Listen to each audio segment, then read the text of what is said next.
Trying to ensure that it's registering. There we go. Okay. All right. Yeah, I wish I had this kind of clout. He's been up. This video went up half an hour ago, and it already has 21,000 views. I guarantee you, it's probably got like 100,000 now. This is my 5th attempt at making this. Stupid thing wouldn't pause. Yeah. Well, we're going to check this out. Before we start, the reason I'm watching this is because I'm a big fan of Nick, aka the Fat Electrician. Not only that, but Jesus Christ, that was loud. He and I have two things in common.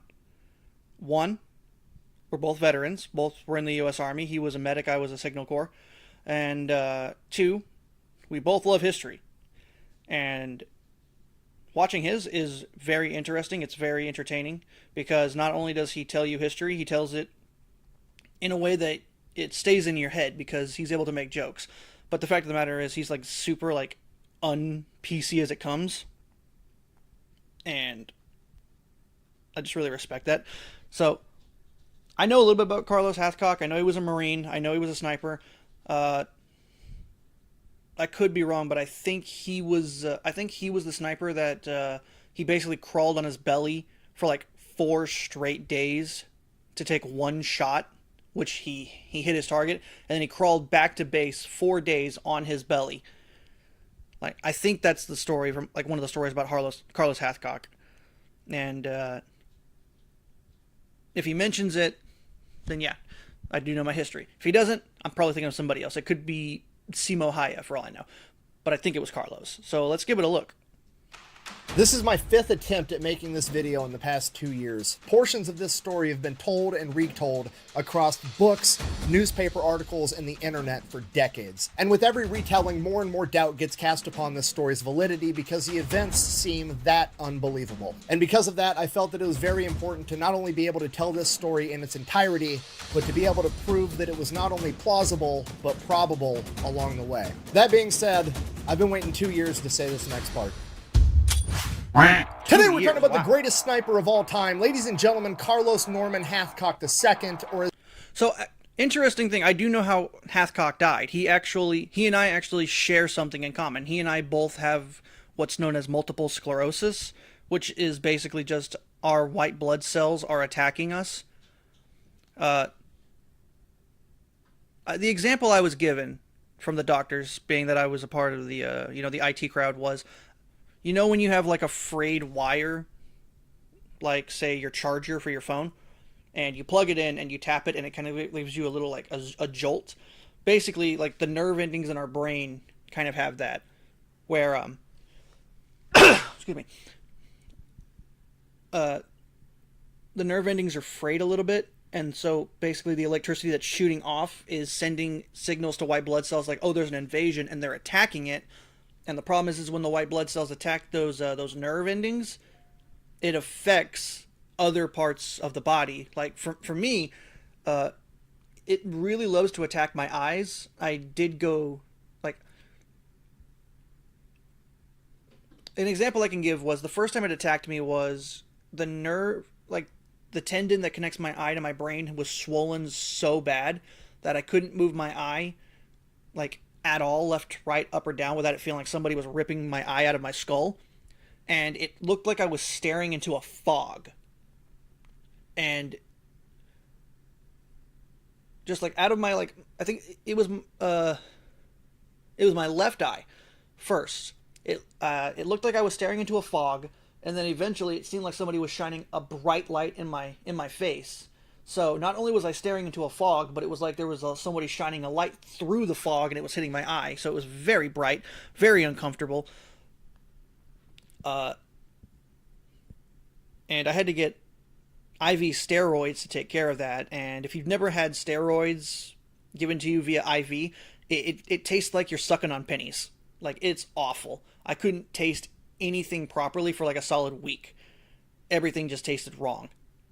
It was bad because even though like the IV drip had finished within like an hour or 2 hours of them giving it to me, the steroids go through your system for like a solid week, and it's awful. It tastes terrible.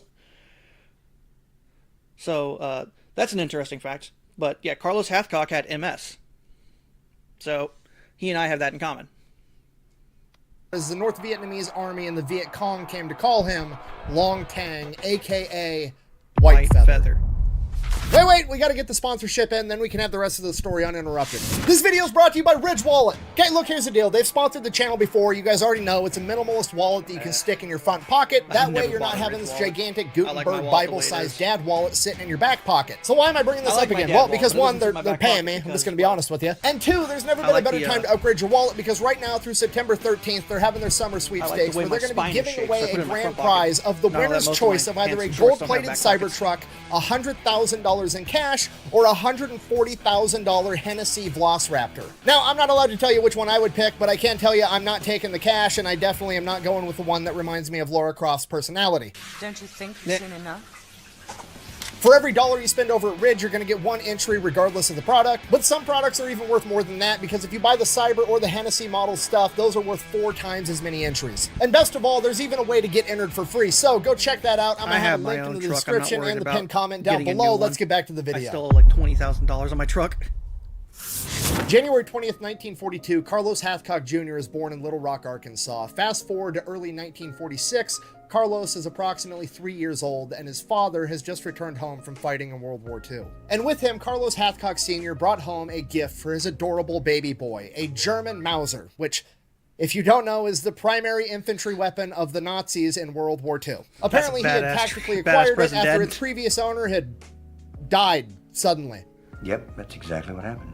So, you know, presumably, after rolling up and just seeing the rifle laying on the ground, he did what any American would do. He picked it up, he kind of admired it, and was like, huh, this would make a great gift for my toddler. So he plugged the barrel, he made it inoperable, at least, and then brought it back home and gave it to his kid. So now Dad's home, and we've got young 3-year-old Carlos Hathcock running around in the woods outside of Little Rock, Arkansas, with a de-weaponized German Mauser, pretending that he's fighting Nazis and the Imperial Japanese, just like Dad. Fast forward again to when Carlos is 7 years old, and he sees his first John Wayne movie, where John Wayne is portraying a United States Marine. At this moment, Carlos Hathcock decides that he's going to be a Marine too. Everything else in life, school, chores, all of it is just biding time until he turns 17 years old. He can get his parents' permission to go and join the Marine Corps. 1 year after that, Carlos's father re-enters the military to go fight in the Korean War, and the family is moved to Missouri, then they're moved to Tennessee. The father goes off, he fights, he comes back home. But when he comes back home, both of his parents, they've always kind of had a drinking problem, but their drinking gets significantly worse, and so does their relationship. The next major formative event in Carlos's life is at his 10th birthday, when he is given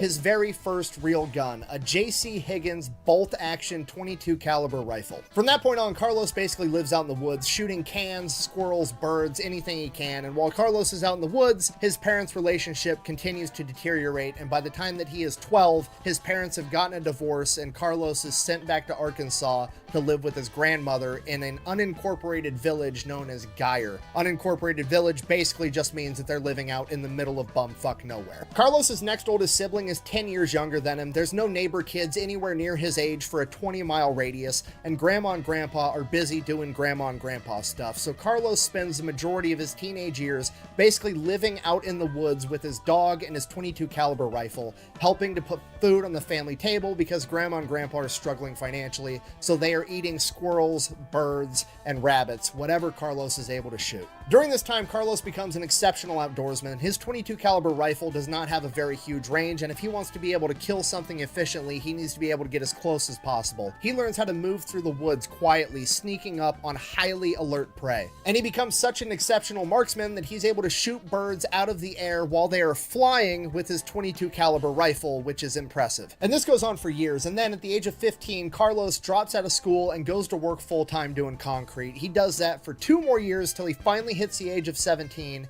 He then gets consent from his guardian to go and join the Marine Corps. So in 1959, at the age of 17, Carlos Hathcock goes off to training to become a Marine, and he absolutely crushes it. I mean, how could he not? He's been doing full-time manual labor for a couple of years, and the 10 years prior to that, he's basically been living in the woods by himself, learning how to become an expert marksman. Despite being the best shot out of any new recruit available, he continues to hone this skill. They have a mandatory amount of time and qualifications they have to meet in marksmanship. However, Carlos Hathcock also spends all of his free time out at the range, continuing to work on this skill when nobody else does. He doesn't just want to be a good shot, he wants to be the best shot, and he wants to be able to do it from every single position the Marine Corps utilizes at the time. They do standing, prone, sitting, kneeling, and they have the infamous squat position at this point in time, also commonly referred to as the rice paddy prone, and Carlos practices all of them. Surprisingly, the Marine Corps still does at least 3 of those. Oh no, they do 4 of them. The prone, kneeling, standing, and then of course the super weird, hardly ever used, probably a record of like maybe a handful over the course of the better part of the last like 80 years, the sitting position. Hey, Saud. Like, it's so... They still do it today. My buddy, who graduated almost 10 years ago from the Marine Corps Basics, said he did it. And it's like, have you ever seen anybody utilize it in any form or fashion? And he went, no. I've never seen them use it. It's like, no shit. It is the most obscurest fucking position known to man. But when I went to basic, all we had was supported prone, unsupported prone, kneeling, and standing. And then after I graduated, they changed it to... They put up a wall that almost looks like a side... Like if you looked at a staircase from a side perspective, it looks like that. And you basically rest your rifle on it. But the speed at which the targets go up is still the same, so you got to be able to do your prone shot. Then you got to go up and get to like the slot that you can fit comfortably at before you take your next shots, and it's like really awkward. I didn't learn how to do it at basic, so when I got to my unit and we did it, they didn't know how to do it either, and it was like, what the fuck are we doing? And masters all of them. It is at this point that Hathcock begins to develop what he calls his bubble, which is essentially his aura of concentration around taking a shot, where nothing in the world gets any attention other than his target and his crosshairs. One of his instructors once said, and I quote, "An elephant could crap on Hathcock's head, and unless the load blocked the sights, Carlos would never even notice." So Carlos is already just naturally immensely talented at marksmanship, but he's also completely obsessed with getting better. That's all this guy cares about. And it just reminds me of something one of my coaches used to say: hard work beats talent when talent doesn't work hard. And I probably heard this coach say that 50 times over the course of a couple of years. And then finally we had this new guy that raised his hand and said, "But coach, what if talent does work hard?" To which my coach replied, "You should probably stay out of that motherfucker's way." And in the case of Carlos Hathcock, exactly, that would prove to be correct. Carlos finishes training, gets MOS qualified as an 0331, a machine gunner, and then immediately gets sent over to Hawaii. That's always the best thing to do. Is if you have the talent, the Marine Corps don't rifle flaunt team it. Is. So Carlos goes over to Hawaii, reports for his new duty station, gets settled, gets signed up for every marksmanship competition they have scheduled, shows up to the very first one. It's a 600-yard event. Now, Carlos is here because he's a great shot, but he's also the new guy. He just got out of training. All the big dogs are here. This is where the Marine Corps rifle team is at. Like,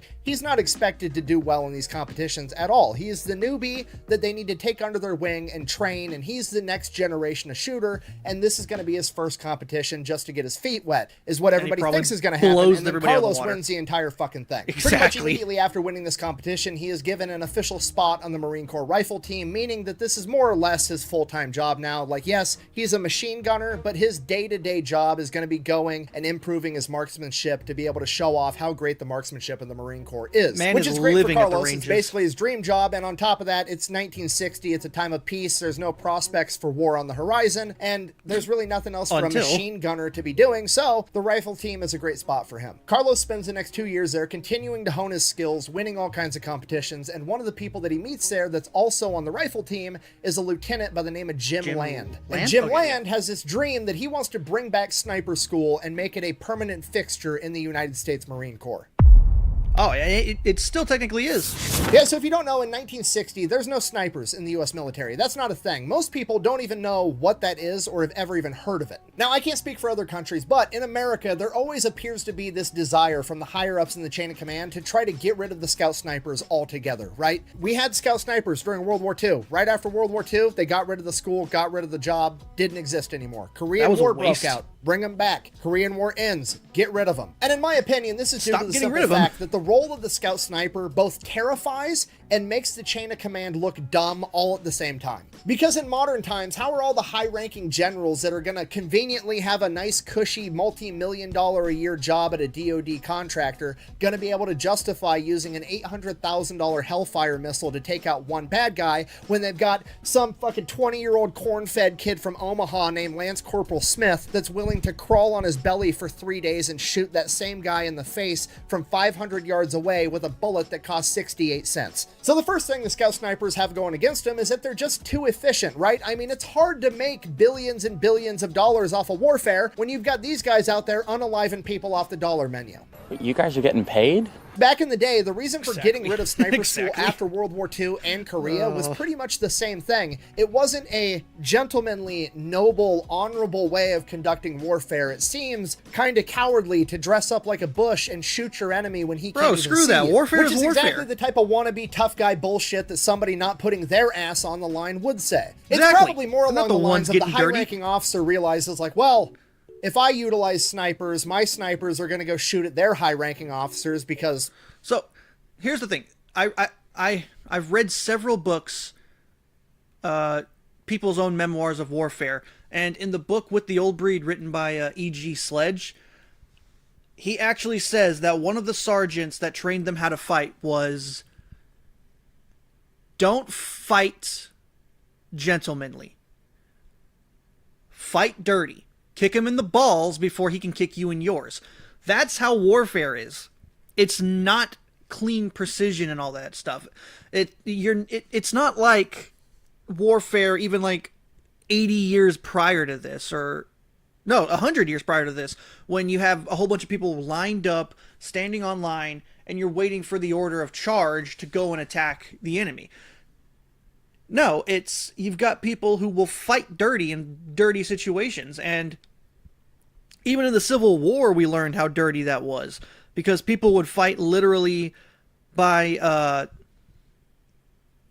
actually disguising coal as bombs. Or, I'm sorry, bombs as coal. So when people would throw what they thought was a piece of coal into a burning fire, it would explode and destroy and kill people within like a 50-yard radius. Yes, I have played Spider-Man 2. I actually 100%ed it the night it came out.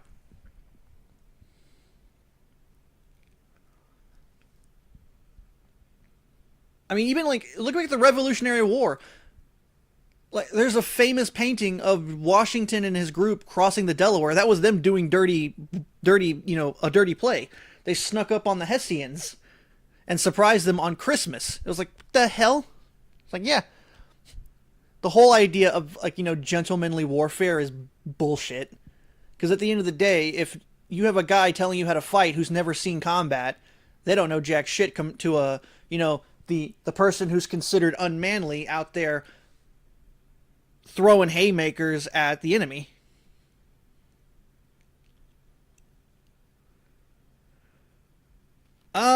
I was disappointed on the fact that the costumes seemed kind of limited. It was very movie costume heavy in comparison to its prequel, where you had like the ghost spider, the giant white mass with a flaming skull, which wasn't in the second game.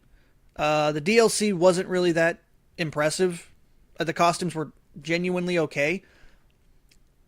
I broke the game at one point and was just a little white cube swinging around. I don't know how I did it. Apparently I wasn't the only one. That was a big thing, and it was a meme for a few days where people were drawing the cube as a new variant of Spider-Man as the Spider Cube. But it left a lot to be desired, in my opinion. I really wanted to do more, and I was really disappointed that, because I was going to do New Game Plus, but it didn't have New Game Plus, which I thought was weird. I was like, why do you not have New Game Plus?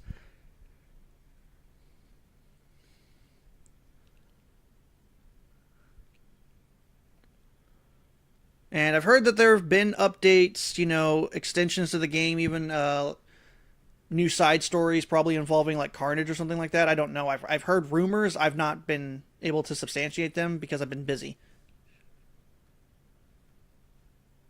Obviously, that's the whole point. But then the enemy is probably going to train snipers, and then their snipers are going to come shoot me. Is he gonna come in here? He's gonna kick my ass. The entire concept is just stupid and un-American, right? America didn't win its independence from Great Britain because we marched our happy asses out into an open field and stood there while they shot at us. Fuck you. We're shooting at your ass from the tree line. Get off our lawn. The unofficial slogan of the United States military is, if you're not cheating, you're not trying for a reason, okay? You go to any grunt in any branch in the United States military and you give them the option of like, hey, if you fight like this, we'll write, "He died like a gentleman" on your tombstone. And if you fight like this, you get to go home to your kids. Guess which one he's fucking picking. So if you're not picking up what I put down, the long and short of it is basically snipers don't exist in 1960 because we allow people that don't have to do the job have. Hang on. What? The story itself. I liked the fact that, it was very emotional when you take into account that Harry showed up, became Agent Venom, and then got taken over by the symbiotes. I liked that, Miles had his own story. His mom's trying to get back out there in the dating world, trying to be a good, what was she, a councilwoman? Something like that? For Brooklyn. Hang on, I gotta adjust something. So I liked that. I wasn't a real big fan of the ending of basically, Peter dropping everything to just give it to Miles. But I understood it because it's like the whole game felt like it was trying to basically shit on Peter the whole time. He got his friend back that he thought was dead. He can't keep a job. His relationship with MJ is on the rocks, and then he fights her when she becomes Screech, or was it Scream? Whatever the symbiote's name is, and basically he's apologizing to her the whole time.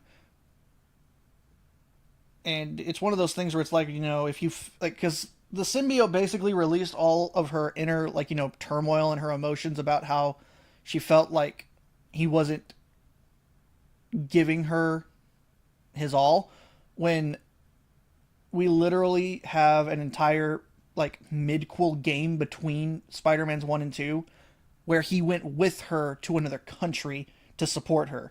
It's like, this is one of those situations where, unlike in Miles Morales, where the Tinkerer, who was a garbage villain, spent the whole time not listening to Miles, MJ wasn't speaking up about her problems. It's like, this is just a thing as men. If we don't know there's a problem, we can't fix it, especially if you want us to fix it. So overall, I did like the whole event of the story of, Peter having to fight to save Harry from this alien goo. And I did like that they didn't kill Harry. So they've opened up the door, especially with the fact that Osborn wants to save Harry using the Goblin Serum. And he wants to try and team up with Doc Ock. So we have that going for us. But the game felt really short. Even with all the side missions and everything like that, it felt really short. I 100%ed it in 12 hours. Which, when I did that with Marvel Spider-Man 1, it took me, I think, a good couple of days to 100% it. So it felt like there could have been more to it. And I kind of wish they had done more with the dimensional spiders.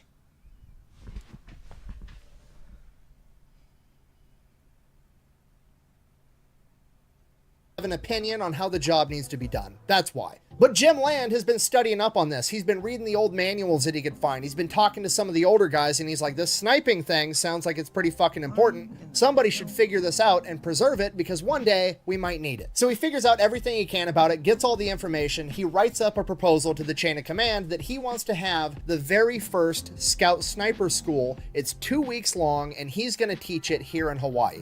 And the chain of command is like, I mean, you guys are the rifle team. All you do is go shoot guns all day anyways. If you want to do it while crawling around in the bushes, fucking go for it. I don't care. Get out of my office. So now, with permission, Jim Land is going to take volunteers, the first of which is Carlos Hathcock, and they are going to go out into the jungles in Hawaii and figure out how to become snipers. Starting from scratch, this is going to be the first iteration of the now legendary Marine Corps Scout Sniper program. So they go out for 2 weeks, they train, they lay the groundwork for the Marine Corps Scout Sniper program. Obviously, Carlos Hathcock excels because he's an expert woodsman. He knows how to move and traverse terrain and be quiet the entire time. And then after the 2 weeks is over, that's pretty much it. Jim Land keeps teaching the course, but Carlos Hathcock is done. He was just a student. He's going to go back to the shooting team. More or less, he just got a pat on the back and attaboy, and then a certificate that said that he was a scout sniper now, but the certificate doesn't really mean a whole lot because nobody knows what the fuck a scout sniper even is. So Carlos just kind of chalks it up to a cool life experience that he's thankful for, but he goes back to doing his competitive shooting in Hawaii. That goes on for another year.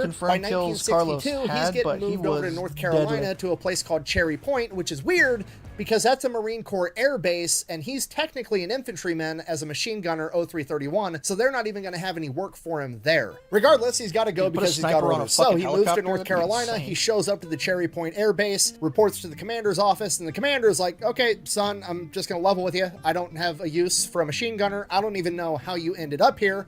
How would you feel about just being like general staff? Which basically translates to he's going to be the groundskeeper. He's going to be mowing the lawn, scrubbing the toilets, maintaining the base's facilities, which to Carlos Hathcock is an absolute nightmare. He does not want to spend the next 3 to 5 years of his career being a glorified janitor for this air base. He feels like he's just been punched directly in the gut the minute those words left the commander's mouth. The commander, seeing this look of horror on Hathcock's face, starts laughing. He's like, son, relax. Your buddy Jim Land called me. He made sure that you came to this air base because we have one of the best shooting teams in the country, and you're going to be competing for us now. You son of a bitch.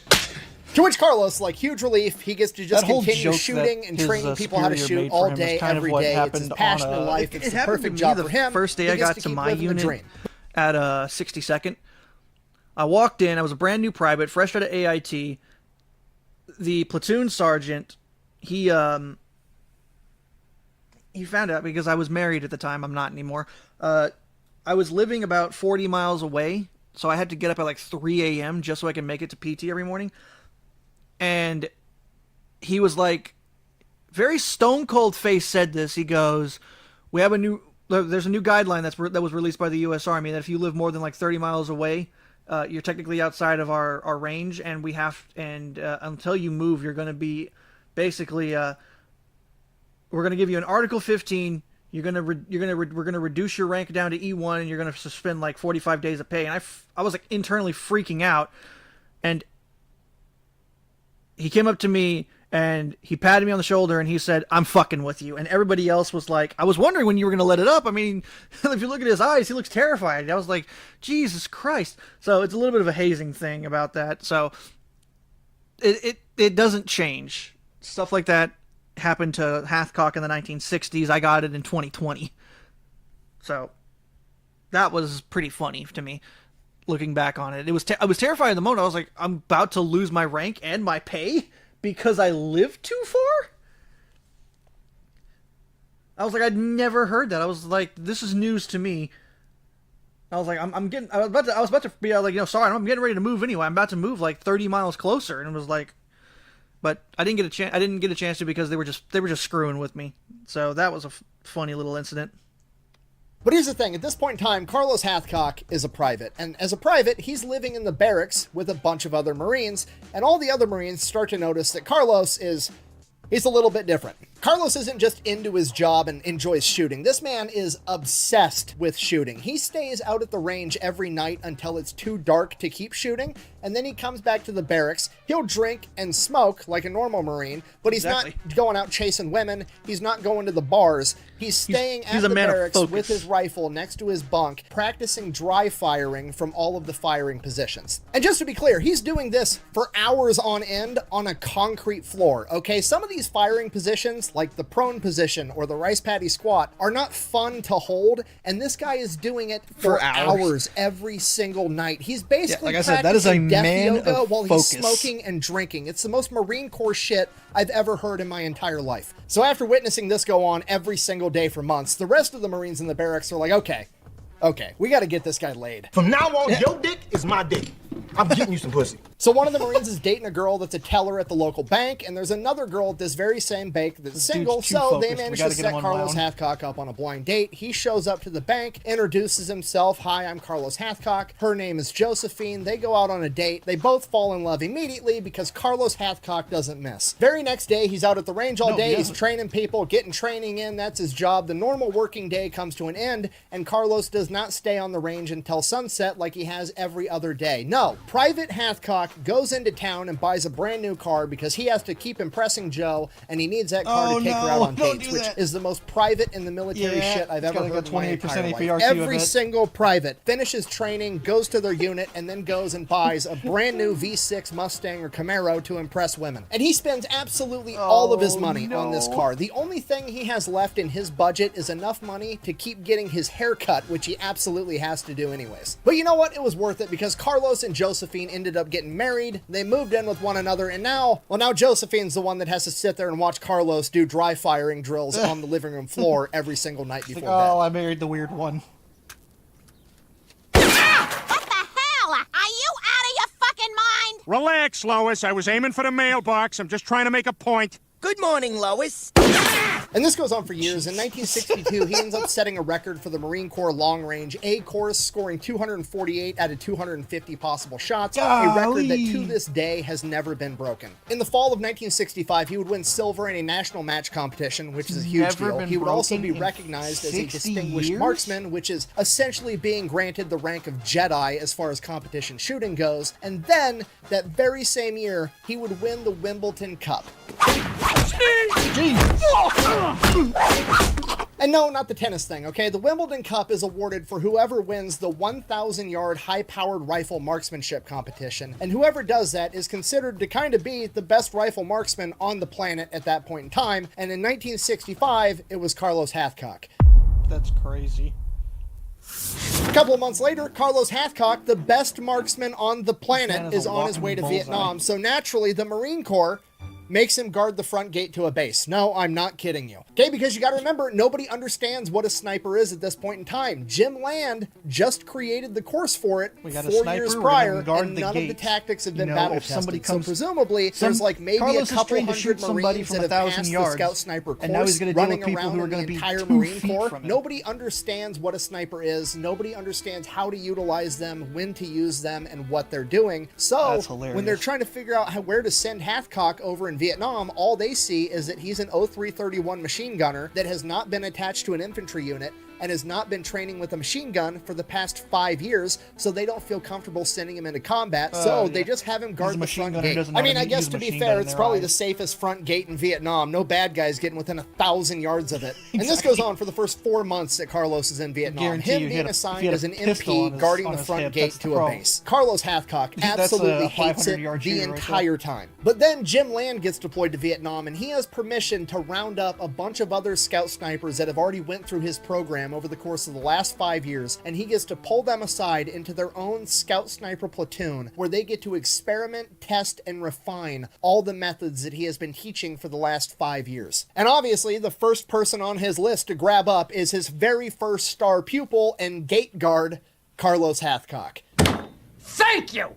So they get this platoon of scout snipers together. They go out to what's going to be their new headquarters for the rest of the deployment. Ditch It's the right outside of M16, Da Nang ditch called the Hill sidearm. 55. And right Get out of the this gate, man this a entire operation is a good old-fashioned whole-ass military shit show, right? carbine Because rifle. there hasn't been snipers in the Marine Corps since the Korean War. There's no doctrine. There's no instructions. There's no, here's how we operate, here's what we do. They have to figure all that out and That just just wing it. sounds And to if that me wasn't bad like enough, it's because not there a war hasn't been crime the snipers in first the Marine time. Corps since the Korean War, they don't have any sniper rifles in the Marine Corps. So they don't even have guns. They're just out there That's even being worse. snipers with M1 Grands and iron sights. Obviously, that's not going to work. So Jim Land just ends up getting a bunch of civilian hunting rifles with scopes sent over to Vietnam and giving those to the men. And Carlos Hathcock ends up with a Winchester Model 70 chambered in 30-06 with an 8X Oh, scope. God, Land 30-06. also somehow manages to get his guys match-grade ammunition, which is like a higher quality, more Jeez. accurate ammunition that you're going to want if you're shooting at long ranges. You From there, they hunting get a the rhino with operation that? underway. They go out, they start conducting missions, they start developing the doctrine, figuring out what works and what doesn't, laying the groundwork for what is going to become modern sniping in the United States military. And then the chain of command chimes in with brilliant ideas, still not really understanding what these guys are trying to do. And they're just like, oh, hey, well, since you're like experimenting and, you know, developing stuff or whatever Why do over we on get the Hill feeling this is gonna be a 55, what if we situation just of putting start reflective sending tape you on new them? guys that haven't done the Scout Sniper program previously and close. also aren't professional PT marksmen,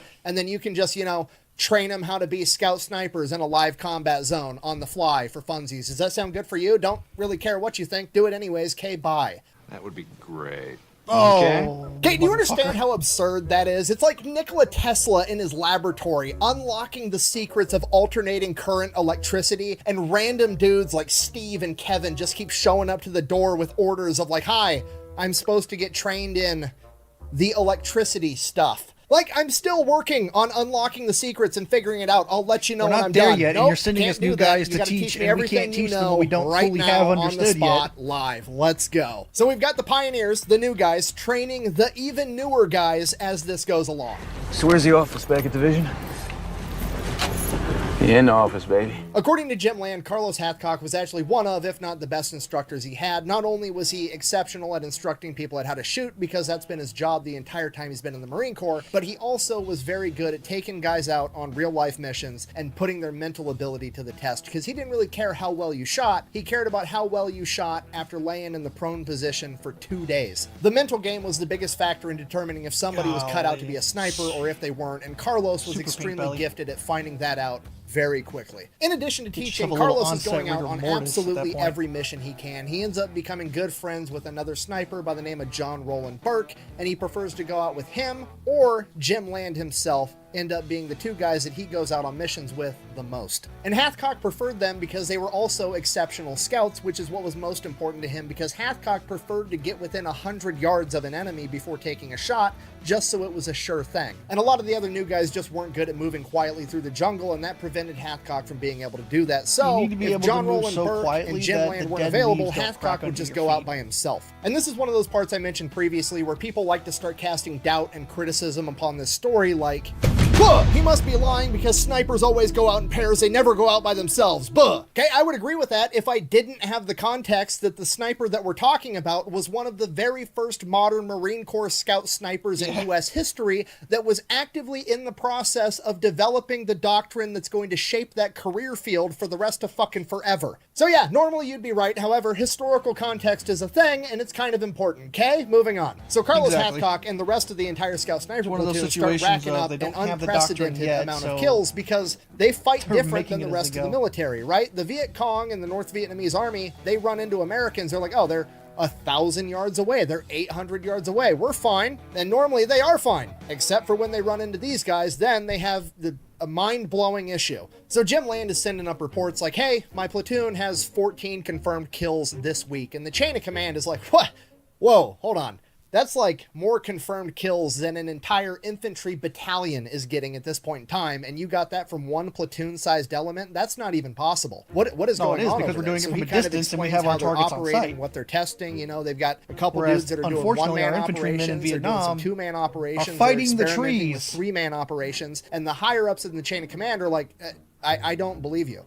you know, these 2 or 3 or 1 guys could just be lying and having a gentleman's agreement to pad their stats. I'm not going to trust this. The only way that we're going to recognize confirmed kills from this unit is if a commanding officer themselves witnesses it, which is absolutely an insane criteria, right? Especially with how a sniper operates, because now the only way that you're going to be able to get a confirmed kill is if Jim Land or another officer goes out on a mission with you, or if you're up on the hill performing Overwatch duty and there's an officer also performing Overwatch duty with you, which actually ends up being how most of these guys got their confirmed kills, and all the kills they got when they went out on missions didn't actually count. Because obviously they weren't always able to take an officer out on a sniper mission with them, so those kills were never able to be confirmed and weren't counted. So it's kind of a silly standard, but Carlos didn't care at all. He didn't care about the stats, he didn't care about the glory. Even later in life, when he was asked in interviews how many kills he thought he had, he genuinely had no idea. He could estimate a rough range, and that was about it. Hathcock didn't take pride in killing the enemy. He took pride in the fact that he was the one being put in the dangerous situations in the first place,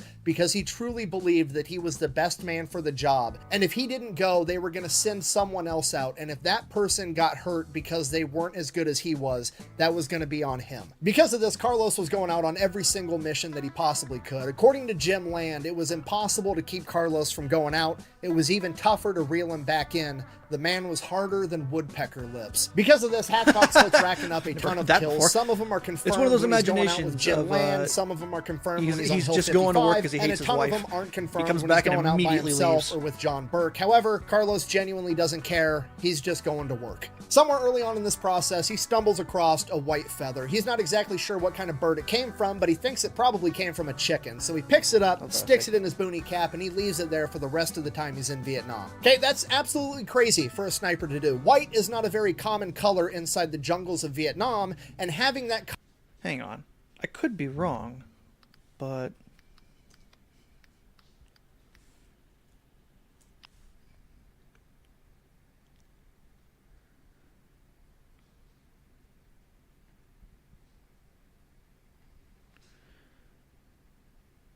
Okay, no. The most he got was a Silver Star.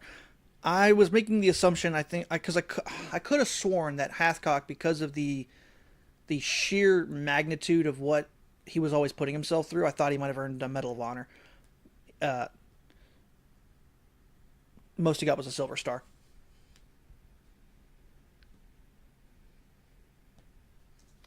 color on him is going to stick out like a sore thumb while he's trying to wear his camouflage and everything else and go unnoticed. And when he was asked why he did it, he said he was basically taunting the enemy, like, here I am, come get me. He was rubbing it in their face that he was the best, and he knew it. Now, on one hand, I feel like this seems incredibly reckless and uncharacteristically arrogant for him, but on the other hand, I think he did it on purpose, and it lines up with his code of ethics perfectly. I think he did this on purpose to protect the guy that went out with him, whether that was Jim Land or John Burke or anybody else, because he got them in the situation where he took them out on this incredibly dangerous mission that he volunteered for because he was the best. And I think he felt that if another enemy sniper or an enemy spotted them first, that feather would mean that they saw him first and shot him and gave his partner a chance to get away. I think the single quality that separates a boy from a man is when you make somebody else's well-being your personal responsibility. Carlos Hathcock wasn't just a man, he was the man, because he made absolutely everyone's well-being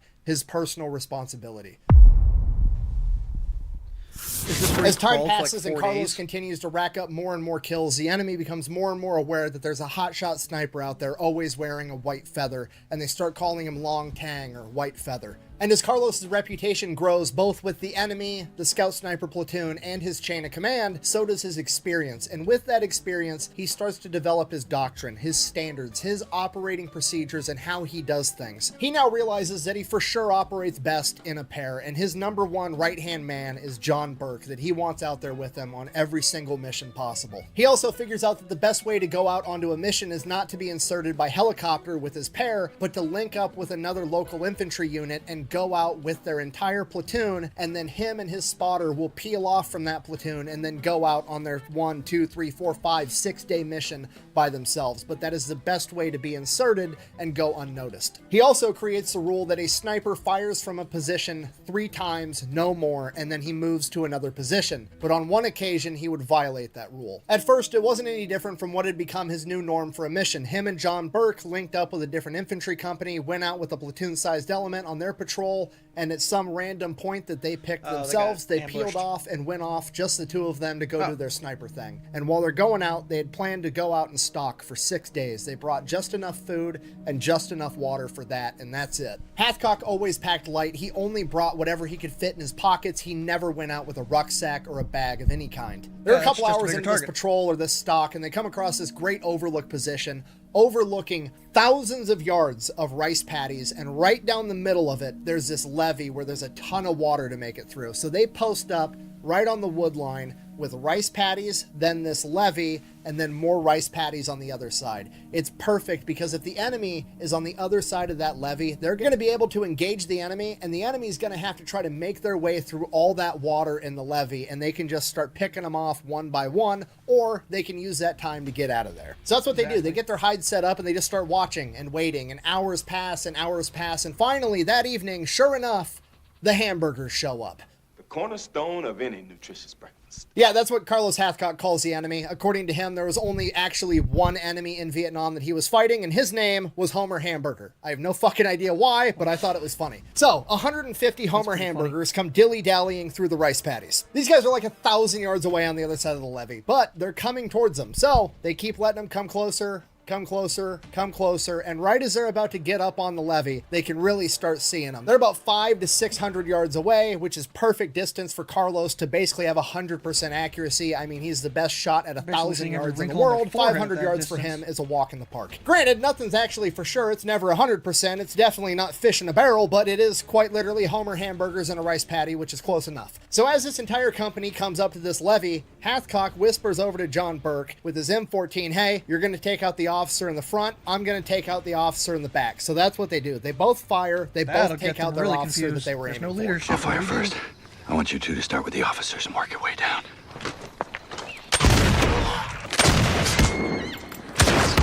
So now there's like 147 Homer Hamburgers looking around like, oh shit, what do we do? And the third and final officer takes off running. Believe it or not, it's pretty hard to run in a rice paddy, and you can't run very fast, but he also didn't have to run very far, so at least on the bright side, he didn't die tired. So at this point, Carlos is shot twice, John Burke is shot once. That's 3 shots from one location. They got to bounce. But for some reason, Carlos is like, hold on, let's wait a second. Because as he's watching this like 147 dudes, they're just standing there. They don't know what to do. They just bunker down completely lost. Out in the open Their in the middle leadership of this is dead, field. and they don't know what to do. Don't do anything. Lost so in the Carlos sauce. is like, I mean, I know we're supposed to move after 3, but I guess we can just sit here and pick them off until they do something. Now, if you're an American, this seems weird to us because in the American military, if you take out the officer, like, congratulations, you've just taken the regulator off the ass-whooping machine. Now you've got a bunch of pissed-off grunts that are looking to get creative, and you're about to find out the hard way it's never a war crime the first time. But in a bunch of other militaries, especially historically, that's the rule. It's never a war crime the first time. They aren't trained it's to almost improvise never a and war win crime anyways. if you're the winner. They're trained to hunker down and await for further orders before they do anything, and that's what these guys are doing. And apparently these guys didn't have a radio with them because the orders never came because they just kept sitting there, and Carlos just kept picking them off one after one after one. In his own words, every time one of them would peek up their head, they'd lose their haircut. Now, at this point, Carlos considers calling in artillery because he does have a radio and he does have artillery waiting on standby, but he thinks that that's going to play into their favor because if he fires artillery, they're in a rice paddy. So those artillery shells are going to be landing into the water of the rice paddy, drastically decreasing their effectiveness. And then as soon as the first shell lands, all the guys can call, incoming, dive into the water of the rice paddy, ride out the volley, get up, run. They do that 2 or 3 times, they're home free. So he's just going to keep them pinned down, and he does it all day long until nightfall. So when the sun goes down, Carlos finally calls in for artillery, but it's not normal artillery. He calls in for star clusters and just lights up the sky over this rice paddy so that he can see what's going on and keep them pinned down all night long. Once it became apparent that they understood that they were going to be pinned down all night long, Carlos and John Burke took this opportunity to move to a different location. Next morning, first light, the Hamburgers have mustered up the courage and come up with a plan that they are going to try to directly assault Carlos Hathcock,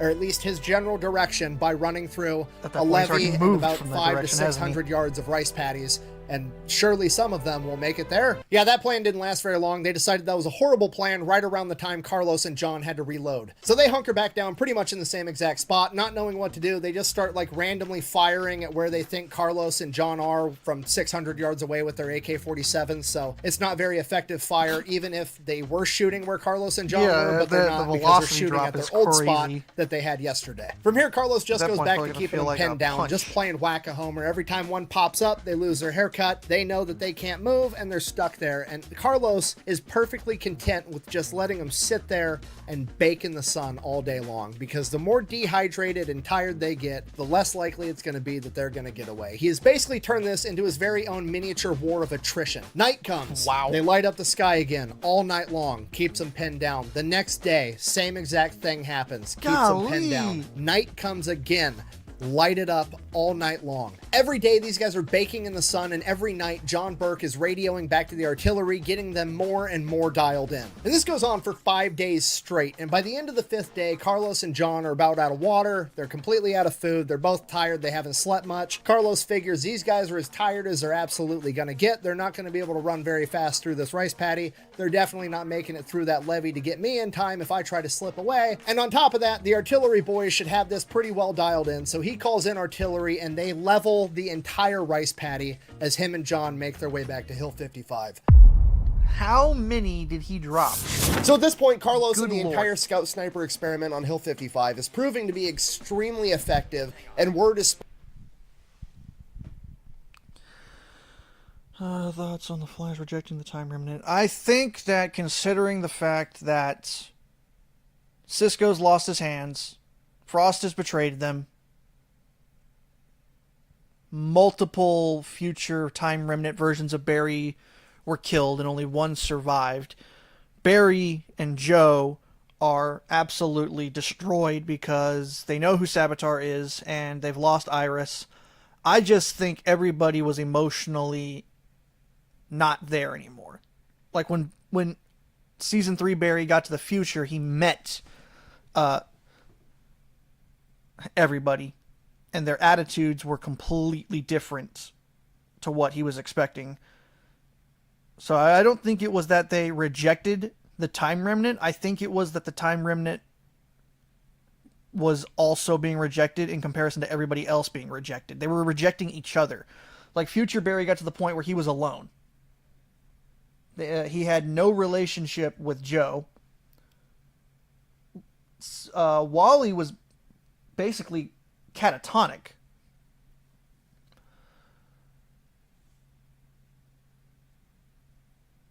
Julian spent most of his time at the prison with Frost. And I don't really remember what Cisco did, so I don't think it was that the time remnant says that they abandoned him. I think it was that nobody was by each other. Nobody really wanted to be with each other because of the trauma they all experienced. But yeah, that's my thought.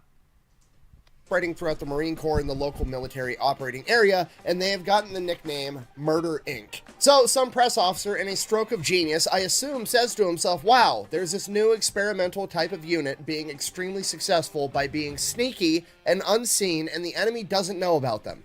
I should write a newspaper article about them to let everybody back home know how effective these guys are. So now Jim Land, Carlos, and the rest of Hill 55 are all pissed off. You know, nothing a sniper enjoys more than when you shine a fucking spotlight on him. Mainly, Ho Chi Minh puts a bounty on both Jim Land and Carlos Hathcock's head and sends his very best sniper to go collect those bounties, a guy by the name of Cobra. But Carlos doesn't know that for sure. That's just the word on the street, until one day there's a young Marine staff sergeant passing by Carlos's tent, and he stops to have a conversation with somebody right by the door of Carlos's tent, and he gets shot by an enemy sniper. Carlos runs out of the tent, sees what happened. He immediately puts together this enemy sniper's probably been watching him for days, and he knew that that was Carlos's tent, and he saw that that NCO was about the same size, same build as him. The enemy sniper thought that he'd just killed Whitefeather. And Carlos Hathcock is absolutely furious. He grabs his rifle, he grabs John Burke, and they head off in the direction that that shot came from, looking for this enemy sniper. They're proceeding with caution, looking for an enemy sniper, stalking their way up there the entire time, so it takes a long time, but but they Sniper finally work versus their way snipers? down over to the next hill and start working their way up, and they end up finding this sniper's hide. As they're climbing this hill, it started to level out a little bit, and then it dipped back down into this tiny little creek waterway, and then it started going right back up. The creek wasn't even visible unless you were literally right on top of it. It was the perfect spot for a sniper to be. And the little tiny creek was perfect to slip down into and make a perfect, clean, covered getaway and go completely unnoticed. So Carlos goes, you know, that's hiding exactly in the what I would creek? do. So he starts following this waterway to see where it leads, and they're following it, and they're following it, and sure enough, they come up, and on the other side of this little waterway is the biggest, muddiest, most intentional looking footprints on the fucking planet. Carlos immediately knows that if he follows those footprints, he is going to be walking face first into a trap, because that sniper realizes that he had just fired upon an entire hilltop full of snipers, and surely... Yeah, I've heard that theory too. And it's entirely possible. I mean, he was a dick, so...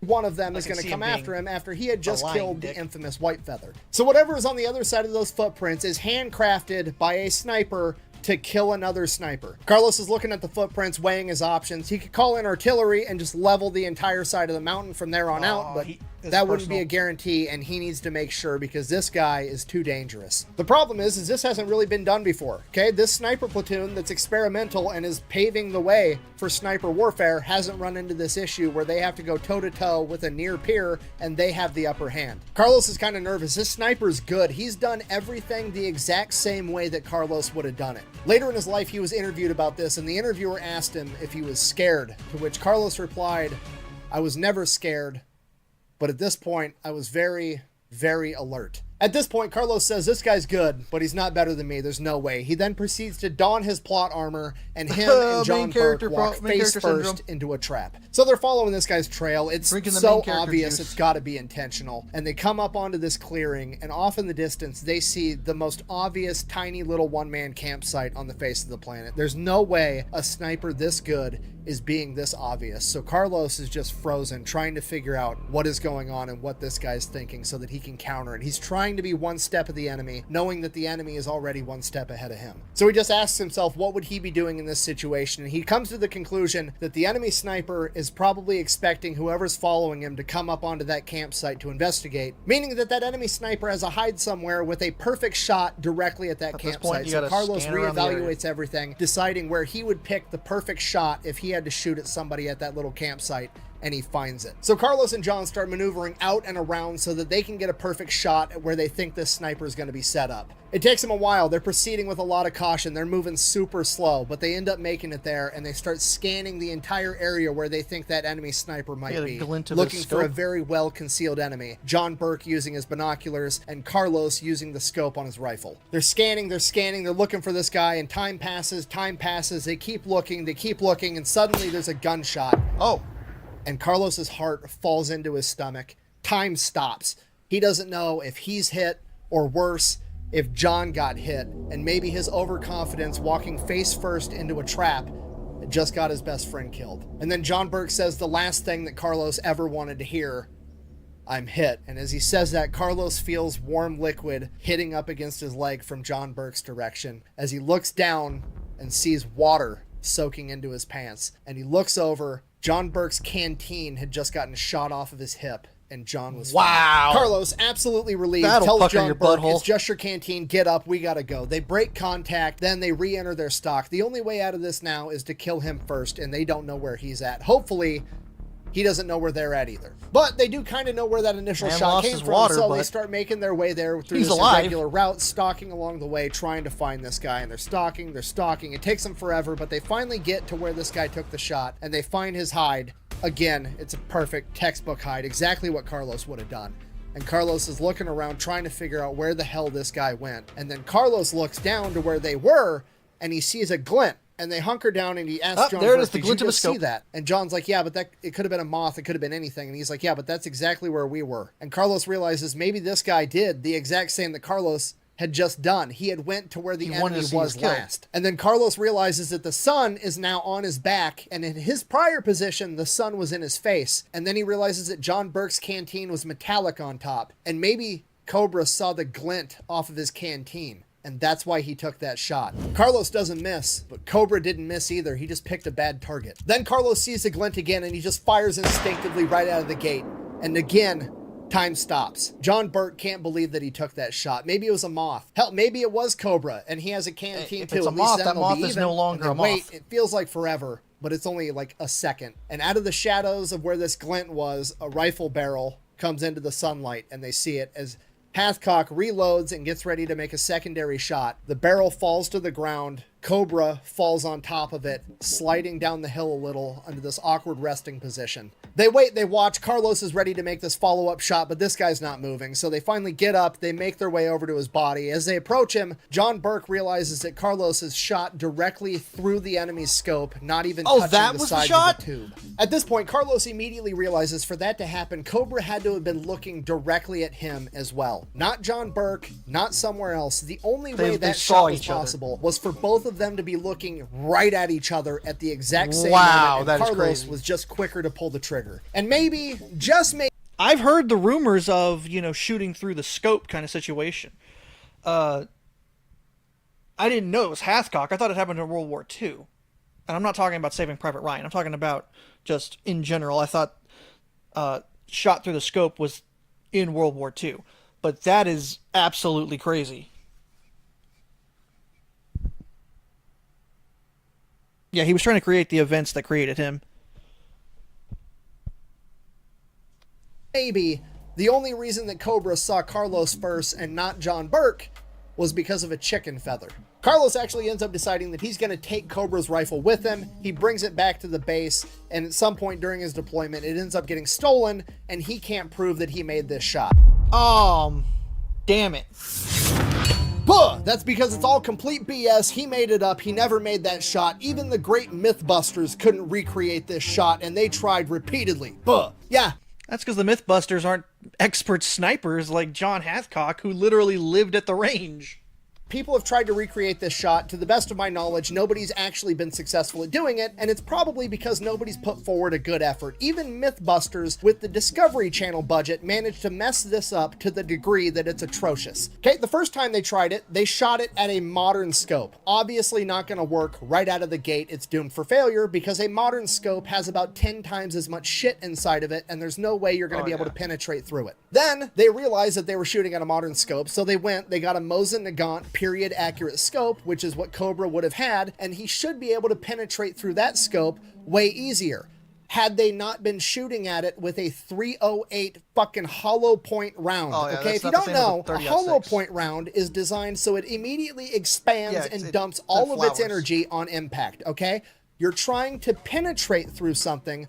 Why would you fire a round designed to expand and dump its energy? If I wanted to stab a motherfucker at a skating rink, do you think I'd have better success with an icicle or a snowball? Then, after that, they're like, oh, well, you know what? We should actually try shooting at it with a 30-06 round, which is exactly what Hathcock would have been shooting. But the only gun that we can afford that's chambered in 30-06 on our Discovery Channel budget is some old M1 Grand, and we're also not going to put Full Metal Jacket, regular plain old 30-06 rounds in it. We're going to use an armor-piercing round, so it's obviously going to work, and it's also going to cast doubt on the entire thing because there's a 0% chance that a sniper in Vietnam had access to armor-piercing ammunition.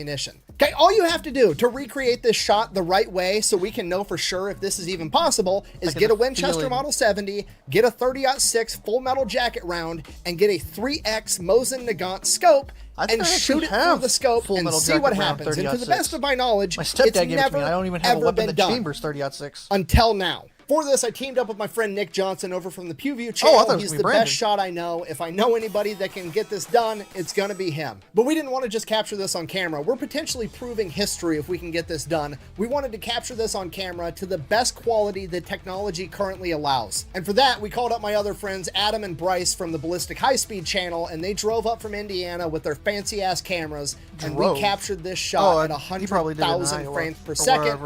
And Nick Johnson managed to do it on the first try. Not only did the bullet manage to penetrate all the way through the scope and into the head without touching the sides, just like Hathcock said, it also managed to push a significant amount of the internals of the scope as well as powdered glass directly into the brain as well, Oh, it God. absolutely would have been fatal. We actually captured more angles of this shot and a bunch of more footage as to how we set everything up and how we got it done. And that's all going to be put together into a long form video over on Pewview's channel, and he should be releasing it the same exact day that I release this. So after this video, you can go check his video out, and then hopefully after that, you'll go check out Adam and Bryce over at Ballistic High Speed. Their entire channel is stuffed just like this. So yeah, if a bunch of random dudes can come together on an afternoon in the middle of a cornfield and recreate this shot on the first try, not only is it plausible, it's absolutely probable that Carlos Hathcock, the winner of the Wimbledon Cup and one of the greatest snipers ever, managed to do it in real life. Also, not trying to brag or toot my own horn too much, but I only bothered tracking down and buying one Mosin Nagant scope because I was that confident we were going to get this done on the very first try.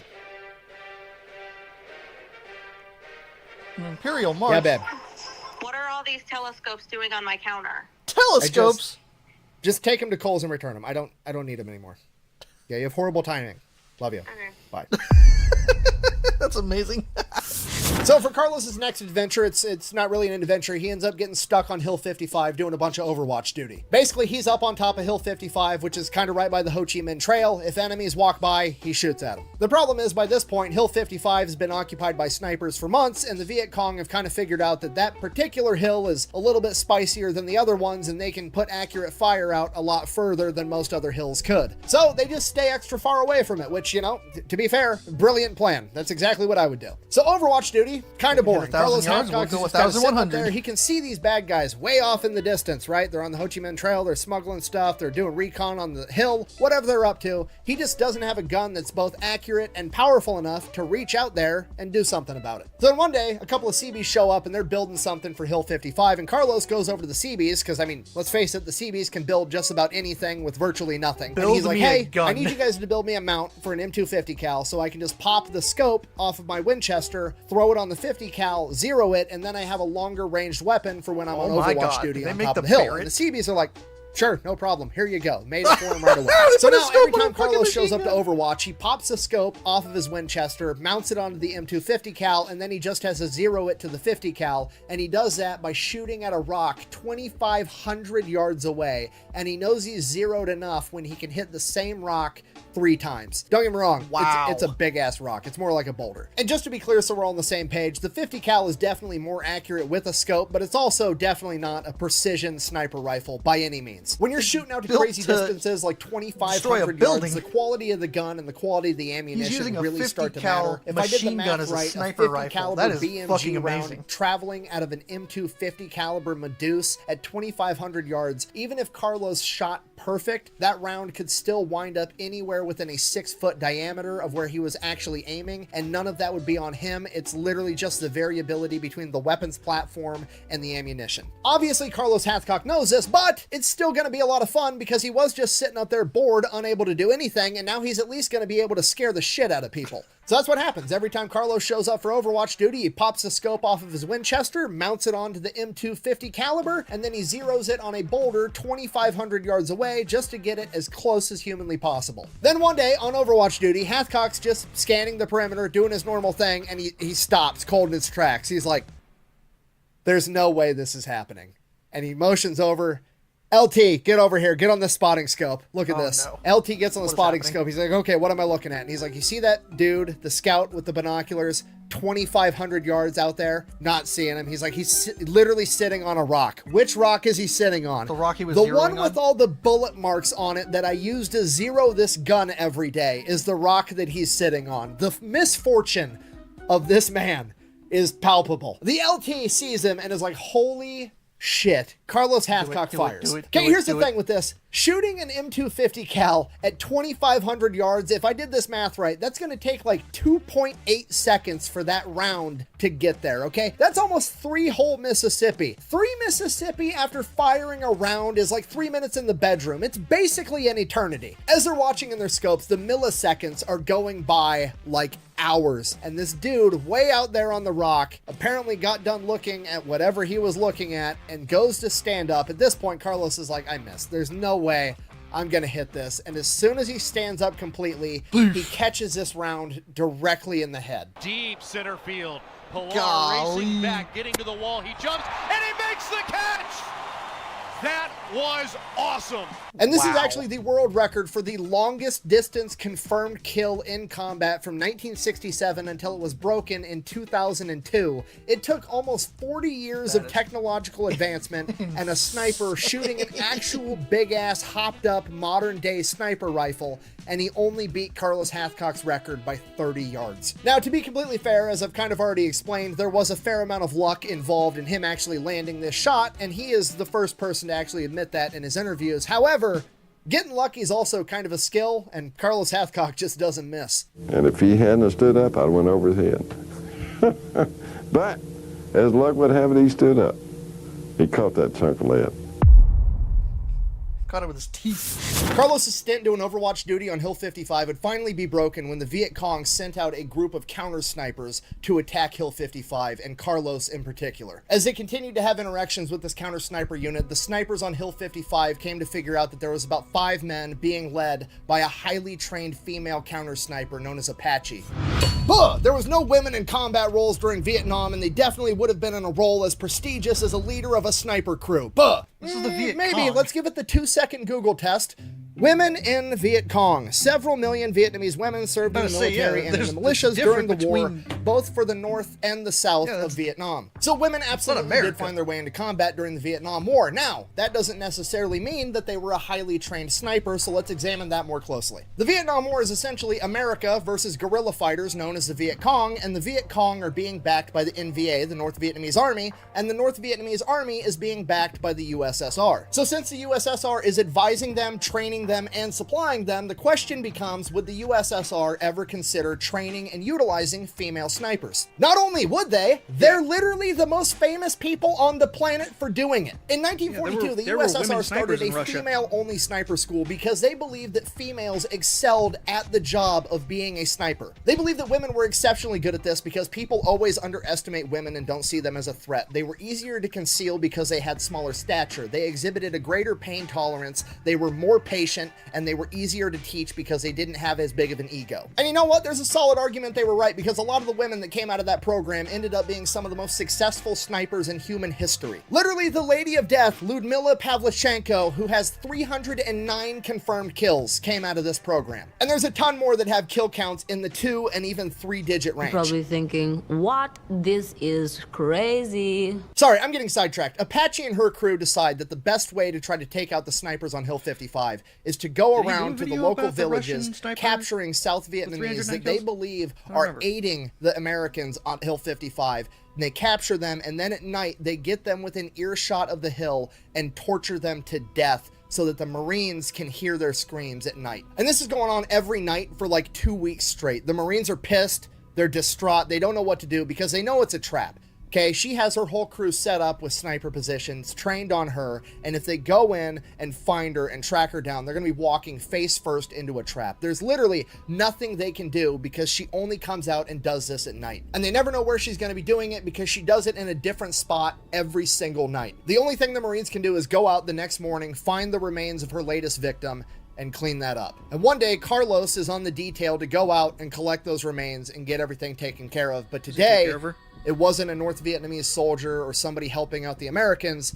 It was a Marine. Seeing the remains of this young Marine that's been tortured to death, Carlos has never been so mad in his entire life. He goes back to Hill 55, gets his shit, gets ready, goes to Jim Land, tells him, I'm gonna go kill this bitch. To which Jim Land says, I'm coming with you, and they go out together. So Carlos Hathcock and Jim Land set out to stalk Apache. They have no idea where she's gonna be next, but they do know where she's been most recently and the sites she hasn't been to for a while. So they go to one of the sites she's about due to visit and set up a hide. They're there all day, just scanning everywhere with the scope of the rifle and with their spotting scope. They're taking turns back and forth on who's on the rifle, who's on the spotting scope, because being in the prone firing position is absolutely exhausting. Carlos has just been in the prone for about an hour, and he goes to hand the rifle to Jim. 30 minutes. And right as he hands the rifle to him, they both have a hand on it. Apache and 3 of her snipers appear off in the distance. Both Carlos and Jim tense up, not wanting to let go of the rifle because both of them want to take this shot because it's personal. This little tug of war ends up alerting Apache, and she disappears and the shot's gone, both Jim Land and Carlos Hathcock are embarrassed. Now Apache I knows must they're out say, there yeah, hunting her, but that's that's what she's wanted all along, so they know that she's going to come and try to outsnipe them. So they're going to remove to a different hide where they're going to have a look at their current hide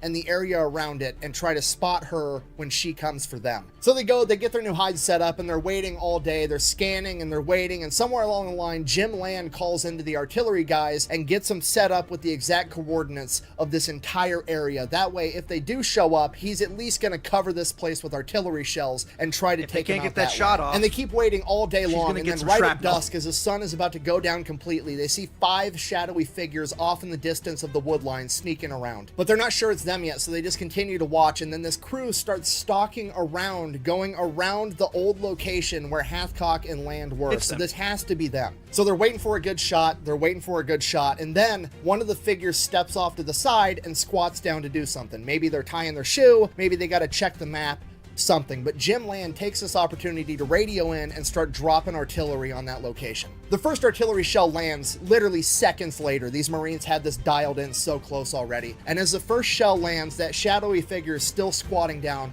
and Carlos realizes that's got to be Apache, and she's squatting down to take a piss. Carlos realizes this the second the first artillery round hits, and when that happens, Apache stands up and starts sprinting away. Carlos follows her with his crosshairs, gets a bead on her as she continues to run, and he fires. She collapses. Carlos immediately reloads the bolt on his Winchester and fires again into her body as it lies lifeless on the ground. 3 of the other figures have been taken down by the artillery, and there's now just one man running away. Carlos immediately shifts over and fires on him, dropping him as well. After the artillery barrage stopped, there was eerie silence as Carlos and Jim Land approached their corpses. They ended up recovering Apache's sniper log, proving that it was her. Later in life, Carlos said that his first shot at Apache when she was running at a full sprint while artillery was going off all around him at dusk was the best shot he's ever made, and the most personal one. The guy in front of her was trying to get her to stop because they were running right towards us where they'd seen us before.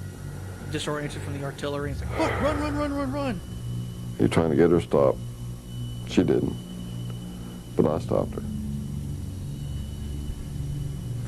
And I put on 1 extra for good measure. Because that was the best shot I ever made, I think. Oh, another one. So First Carlos Cobra, Hathcock, then Jim Apache, Land, now and we got a John Burke Frenchman? are all back on Hill 55. Things are kind of starting to slow down. I mean, they're still going out on missions. They're still Like I doing said, this is Overwatch like a duty, but they're not straight-up having run-ins with any action more main thriller characters. movie People involving with nicknames snipers. and prowess. It's just your typical anonymous bad guys, your Homer Hamburger type situations. Now, Carlos has been in theater for about 11 months. Remember, the first 4 was him being an MP guarding the front gate to a base, but the other 7 months have been pretty fast-paced and non-stop. This all the entire happened in time. less So than the a next month year? or 2, he should be heading Holy back home to shit. see his wife Josephine, and he's ready for it. He's tired. He's been through an awful lot. At this point, he has about 86 confirmed kills and hundreds of probables that can't be confirmed because there wasn't an officer present to witness it. Then one day, out of the blue on Hill So this man 55, a probably bunch of has Force the Recon most Marines confirmed show kills up, but they're not even beating acting out like your Simo normal Hayek. Force Recon Marines. These guys show up. There's no pleasantries. There's no, hi, how are you? There's no introductions. My name's so-and-so. I'm from this unit. That nothing. They show up and are like, are you Carlos Hathcock? And he's like, yeah, that's me. And he's like, we need the best sniper around to go on a mission. I can't tell you what it is. I just need to know if you want to do it. This entire situation is weird. Carlos is thinking these guys got to be working for the CIA or some special operation that nobody knows about. Either way, he comes to the conclusion he has to be the one to go out on this mission because they're looking for the best sniper for a reason. Clearly, it's got to be extremely dangerous. And Carlos realizes that if he says no, they're just going to go to the next best guy. And if that next best guy isn't good enough to pull this off, Carlos is going to spend the rest of his life wondering that if he'd have gone on this mission, maybe that guy would still be alive. So Carlos agrees to do it. So they pull him in, they brief him on this mission. Basically, there's this man that they call the Frenchman that these Force Recon Marines have been stalking for months. Apparently, after the French left Vietnam and America took over the theater, this guy stayed for some reason, and he is now helping to run guns between the USSR and the Viet Cong. This group of guys, whether they're Force Recon Marines or CIA or whatever they are, have apparently been watching this guy for months, and this guy never leaves this French villa compound that he lives in. The problem is, they don't know how to get in there and take him out. If they bomb the compound and he's got some type of bomb shelter in there that they don't know about and he ends up surviving, he's going to bounce and he's going to be gone forever, and they can't have that. They also can't send in a small team to take him out because this guy has a ton of security patrolling around this compound 24/7 all day, every day. The only time they ever actually get visual confirmation that this guy is inside the compound is when he actually shows up to the front gate to meet with the Viet Cong that are either dropping off or picking up weapons because he doesn't like them coming inside the compound, so he at least shows his face at the gate. So their thought is if they can get a sniper to take him out when he goes to the gate to meet the Viet Cong, that's going to be the best way to guarantee that this guy dies. But the problem with that is this villa is out in the middle of a grass field for like 800 yards in every single direction, meaning that the closest they're going to be able to get for a sniper is 800 yards away, which is really pushing Carlos the limits low-crawled for of what like a sniper 4 at this straight point in time can days, do, and they don't lined have up a anybody shot, with them that took can the make shot, that low-crawled guaranteed. back for and 4 this days. is where Carlos Hathcock comes in. So they give Carlos a topographical map. They tell him, here's the locations that we can insert you with a helicopter. Here's the places that we can extract you. Here's the villa. You pick where you want to line up your shot. However you want to get this done, you tell us. We'll make it happen. Carlos is examining this map. He identifies a good spot that he thinks he's going to be able to get this shot off at the front gate. It's about 800 yards away from the gate. From there, they figure the entry point with the helicopter, the extraction point, they get the whole plan laid out. Him and John Burke are going in the very next morning. That night, Carlos spends quite a while memorizing the entire topographical map. He's going to know exactly where they're getting dropped off, exactly all the terrain features in the area that he needs to be able to identify to know where he's going, and exactly how to get from the point he takes a shot back to their extraction point and get out. He doesn't even need to bring the map with him because it is burned into his memory. Very next morning, Hathcock and Burke jump inside this helicopter. They get flown in, they get inserted, they get dropped off, helicopter takes off. These guys start sneaking their way through this wood line, making their way to where they got to line up this shot. It takes them a couple hours, but they finally make their way up to this big dirt mound right on the edge of the wood line. They get set up. They get their shots lined up. They're looking right at the front of this gate. There's patrols going around, but these guys are 800 yards away from this front gate. They're fine. They're just waiting, watching, and observing all day long, watching for hours and hours and hours. Sure enough, a convoy of cars comes rolling up the road towards this gate. They stop at the gate, a bunch of dudes get out, it's the Viet Cong, and they're waiting at the gate, and sure enough, this massive French guy comes walking out in a white button-up shirt. This dude's well over 6 feet tall. At this point, Carlos is thinking, you know, this is an 800-yard shot. We're really pushing the limits of when I can guarantee I'm going to hit, but this guy's doing everything he can to make it easy for me, wearing that nice white button-up shirt. He literally looks like a silhouette paper target that he's used to shooting back home at the range. Not only that, but because he's so tall, he is head and shoulders above all these Viet Cong guys, and as soon as he stops walking around and stops to talk at the guy in charge, Carlos lines up his shot, takes it, and just folds the guy in half. One shot, one kill. Hathcock and Burke slide down the reverse side of the mound and start making their way back to the extraction point. The Viet Cong and the guards have no idea what just happened. They don't even know where the shot came from. They're panicked, freaking out, running around, and Carlos and Burke make their getaway back to the helicopter, get picked up, get flown back to Hill 55, get dropped off, and they're like, cool, thanks, get the fuck out of my helicopter, and just ditch them. So now Hathcock and Burke are back at the hill like, you're welcome. This is a weird day. Like, they didn't say thank you, they didn't debrief him, nothing. They just asked if the dude's dead. Carlos is like, yep, he's dead. They dropped him off, and that was the end of it. There's no like, we'll be in touch, we'll talk to you soon. Carlos doesn't even know any of these guys' names. They just dropped him off and bounced. What the hell just happened? Exactly. Now, Carlos doesn't know this at the time, and honestly, he may have never found out because the government didn't even admit that this existed until the late 1990s, but everything about this sounds like Mac v. SOG. If you don't know, at this point in time during Vietnam, America has this ultra-secret special forces group known as Mac v. SOG, and it is... Yeah, it's so secret that you don't know the names of anybody in it if you're brought in. I think their ranks are, like... They're technically, I think, removed from, like... the military entirely. Like their whole, like it's black inked all over the fucking page. Like you might as well just taken the bottle of ink and just poured it on their page and be like, you don't exist anymore. Is comprised of the very best Army Green Berets, Navy SEALs, and Force Recon Marines available, and their job is to covertly go into neutral territories like Cambodia and Laos because the North Vietnamese army is using these neutral countries to... Yeah, but we're not supposed to be there. Because we're not supposed to have conflict there. Our conflict is with the North Vietnamese. We shouldn't even be in those other countries. Like I said, it's a bottle of black ink right on the paper.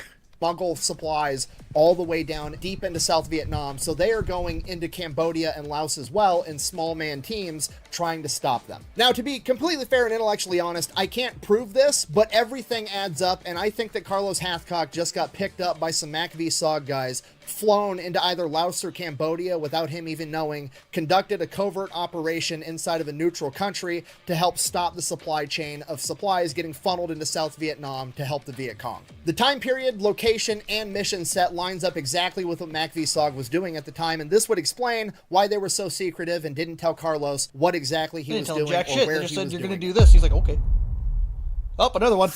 Back home on Hill 55, some time passes and everything's just regular. Is there It's not a normal. movie Wake about up, Hathcock go to yet? battle Because with Homer everything that's Hamburger, go happened to in the bed, span repeat. of This goes on for about a year month, and then, sure enough, the is recon Marine crazy. slash It's like a CIA fucking slash movie MACV-SOG, whatever the fuck these guys are, they show back up again asking for Carlos Hathcock. Pretty much the same exact thing happens. No pleasantries, no hi, how are yous, no introductions, doesn't know anybody's name, just, hey, we got a dangerous mission, you're the best man for the job, do you want it or not? And at this point, Carlos Hathcock is 3 weeks away from going home to his wife, Josephine. Absolutely nobody would blame him if he did not want to go out on this top secret, extremely dangerous mission with this weird special forces group that nobody knows who they are. But again, Carlos knows that if he doesn't accept this mission, they're just going to go to the next guy, and that guy isn't as good as Carlos Hathcock, and he just can't live with that. No one ever is. Carlos accepts the mission. Okay, they take him in, they brief him on what's going on. It's basically the exact same mission as when he killed the Frenchman, except now it's even harder. This time it's an NVA general. He's living inside of this French villa that's kind of tucked up right by the wood line overlooking this enormous grass field. And the dudes briefing Carlos are like, this field is like 2,000 yards long. There's no terrain features to get the high ground. There's nowhere to even get a shot close. So obviously you're going to have to shoot from the wood line. The problem with that is they're patrolling around this compound 24/7 all day and night, and they're using dogs. So even if you can get close enough to take the shot, they're going to start looking for you and hunting you down with dogs after the fact, and then you're really going to have a problem. You're probably not going to make it out of this. Carlos is immediately like, I'm not taking the shot from that wood line. I'm taking the shot from that grass field. And the advisors are like, what?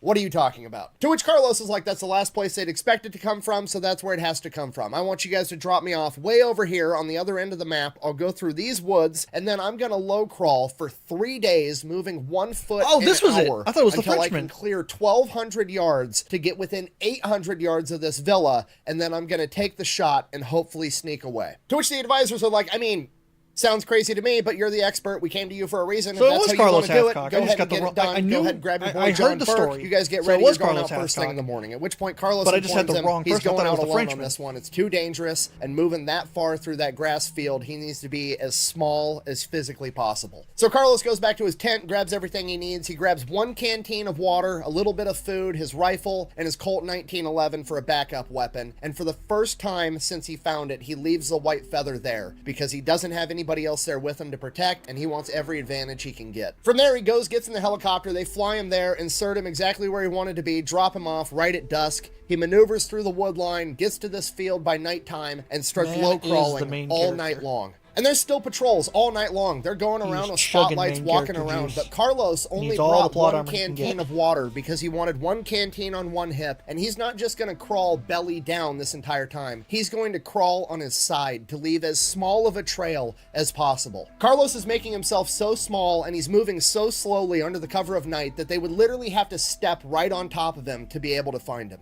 And according to Carlos, they almost did on several occasions. They got within arm's reach. Fortunately for Carlos, every time the patrols got close, he could hear them goofing off or not taking this job very seriously because he knew that they knew nobody in their right mind would ever try to attack that villa from this enormous field that's being God, covered by patrols. the They'd be coming from that intensity of other it all. line. So the enemy's guard is down, and they're not being very diligent, which is exactly what Carlos wanted. At this point, he starts getting a little bit more confidence that he's actually going to pull this off. Carlos crawls all night long. He makes it 500 yards in, and then as the sun comes up, his strategy is to just lay there, not moving. Try to sleep the best of his ability while still being alert, and he just doesn't want to move at all. It's too risky in daylight. So that's what he does. He lays there, motionless, all day long. When the patrols go by and he knows he can get away with it, he'll take a sip of water. Maybe he tries to eat a tiny bit of food. Otherwise, he's just laying there. So obviously, this sucks, but the plan is it's supposed to suck, so everything's actually going great. But by lunchtime, a vulture, or whatever the Vietnamese equivalent of a vulture in this part of the world, starts circling overhead above Hathcock. To which Carlos is like, shit, what do I do? Do I just keep laying here and let it keep circling? Like, it's not going to get the balls to come up and try to eat me. I should be fine that way. But then he realizes it's a bunch of army dudes with their guard down. And if they see a vulture circling, one of those dumbasses might just be like, hey, let's go see what animal's dying in the field that vulture sees. So Carlos has to figure out a way to get this vulture to quit circling overhead. Now, he wishes he could just shoot the fucking thing, but obviously that's not an option. So literally the only thing he can do to try to get this vulture off of his trail is to start moving slowly again, but now it's in the daylight, so it's extremely dangerous. But at least he's still pretty far away and he's not up close, so maybe nobody will notice. So that's what he does. He starts inching along again in the daylight, hoping this vulture fucks off, and eventually it does. By then, it's nighttime again. Carlos again crawls all night long, clearing hundreds of more yards. By the time the sun comes up the next day, he's made it a total of somewhere between 900 and 1,000 yards in, meaning he only needs to go 300 to 200 more before he can finally get that 800-yard shot. Luckily, there's no vultures circling overhead today. Unfortunately, he is now being eaten alive by fire ants. In addition to that, he's out of water, he's out of food, he's dehydrated, he's hungry, and he's just laying in this field dressed like a bush, getting baked alive by the sun while fire ants are trying to eat him. And this is the hardest part of the entire mission, the mental game, the suffering of knowing that he's 1,100 yards at most away from his target, and he's taken shots that far before and landed them. He knows that in theory, he could take this shot right now and it could all be over and he could just go back home and get some water, some food, and get these fucking fire ants off of him. At that distance, he could make it, but he can't guarantee it. So he lays there and just continues to suffer the entire day until that night when he advances forward another 300 to 400 yards. Somewhere between 700 and 800 yards away, he finds this tiny little elevation, this little itty-bitty hump of dirt that doesn't even appear on topographical maps. It's so small. And he gets on top of it, and this is going to be where he takes the shot from. The next day, he's watching with a scope, trying to figure out who the general is and get ready to take this shot. And after a while, he starts to figure out a lot of these guys keep going back to the same person, and that same guy keeps pointing, and then these dudes keep going and doing whatever he's pointing at. So clearly, that's got to be the man in charge. That's the general. Carlos gets ready to line up his shot. His bubble of concentration starts forming. He no longer cares that he's dehydrated. He's tired. He's hungry. He has a bunch of fire ant bites. The only thing that exists in the world right now is his crosshairs, his trigger finger, and where that bullet's going. The fact that this did not get him a Medal of Honor. He takes his shot. He racks another round into the gun immediately in case he has to have a follow-up shot because he missed. And as he re-racks it and his scope recenters on the general, he sees him collapse to the ground, dead. As he's watching this unfold, his bubble of concentration finally bursts as an alarm starts going off, and he realizes, oh shit, this mission isn't over yet, and I gotta get out of here. Just as he's about to slide down the backside of this elevation he's on, he looks and sees that all of the guards and patrols are running the other direction into the wood line, because that's obviously where a sniper would be hiding. Carlos's plan worked. It worked. Carlos crawls as fast as he can, gets out of this field, makes it back to the wood line, goes all the way to where he's supposed to have the rendezvous point, but because Carlos had spent the first day crawling as well, he'd taken this shot a lot earlier than anybody had anticipated. So now he's just got to wait. That's the only option. So he finds himself a nice little hide, conceals himself as good as he can, and he takes a nap until the helicopters wake him up when they get there. Same exact thing as last time. They pick him up in the helicopter. Did you get the guy? He's like, yep, I got him. Cool. Thanks, I guess. Take him back to Hill 55. Can't get the fuck out of my helicopter. Still doesn't even know who these guys are. Oh, fuck! This story is also made up and completely ridiculous because Carlos never knew the name of the general, and the NVA never reported that they lost a general at this point in time. Okay, one, never trust enemy documentation, especially if they're communists, and double that doubt if it's a lack of documentation that you're referring to. And two, if this was a MACV-SOG mission... Yeah, we lied in certain situations so we could boost morale. Like in I think in World War II, we inflated our numbers to send back home to the people, to send to the people back home, being like, yeah, our guys were dropping bodies left and right. We've done that. So I wouldn't trust the Viet Cong would be like, we lost a general. Like, why would they say that? Like, they're trying to win their own war. Granted, they didn't win on a technicality that we forced them to sign a treaty, but and we were already basically out of Vietnam entirely by the time the fall of Saigon happened. But, yeah, I wouldn't trust enemy documentation saying that they didn't do it. that they didn't which I'm fairly confident it was. It meant that Carlos was flown into Laos or Cambodia, not even realizing it, to take this shot, which means the NVA weren't going to report that they lost a general inside of a neutral territory that they weren't supposed to be inside of anyways, similar to how the US government never reported losing MACV-SOG operatives inside of Laos and Cambodia. And again, to be completely intellectually honest, I cannot stress this enough. I can't prove that this was a MACV-SOG mission. I tried for like a year. But humor me, let's take 2 seconds and just Google it. MACV-SOG Operation 1967, the exact same year that this supposedly went down. MACV-SOG led a mission to eliminate Vietnam's top general by going behind enemy lines. That's suspicious.